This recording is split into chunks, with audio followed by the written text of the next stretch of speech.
Ang kinabukasan ng mga susunod na henerasyon ay bahagi ng ating responsibilidad. Tayong mga nauna, tayo na may lakas, tayo na may kakayahang lumaban, tayo makapagbibigay ng kalayaan na nararapat sa kanila. Malaki ang tiwala ko sa iyo, Andres.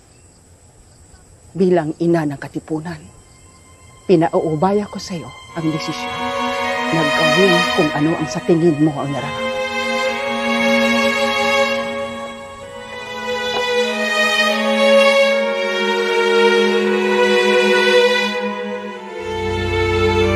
Mga kapatid, ilang taon na tayo inaabot sa mga Pilipinas.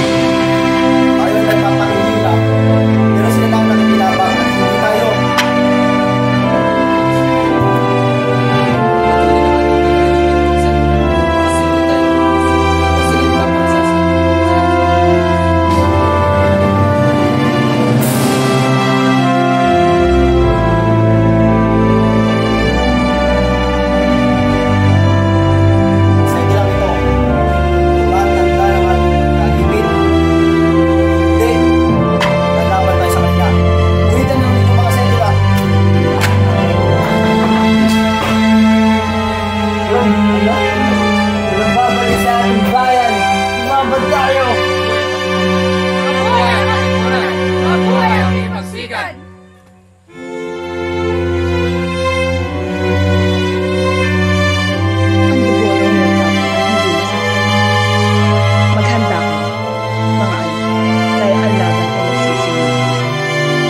Babalik sa ating bayan!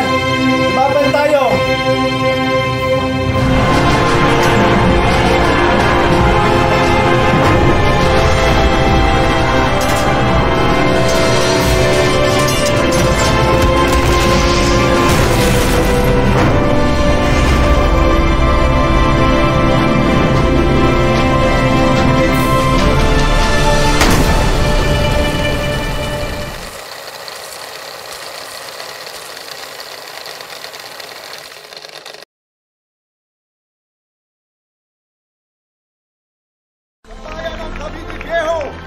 Lalawigan ng Cavite, ngayong ika-12 ng Hunyo, 1878, sa harap ko, Don Ambrosio Renzares Bautista, Auditor Diguera at sadyang komisyonado na itinalaga upang ipahayag na at parangalan ang tanging araw na ito ng pamahalaang diktatorial sa Pilipinas. Ayon sa karatas ng kataas-taasang diktador, Don Emilio Aguinaldo Infante, tayong mga nagkakatipon, nagsilagda sa lupa nito, ay pinahayag natin ngayon at pinasisinayan sa pangalan ng buong Pilipinas ang ating karapatang makapamuhay ng malaya at nagsasarili, hiwalay at kalag na kalag sa kapangyarihan ng Espanya.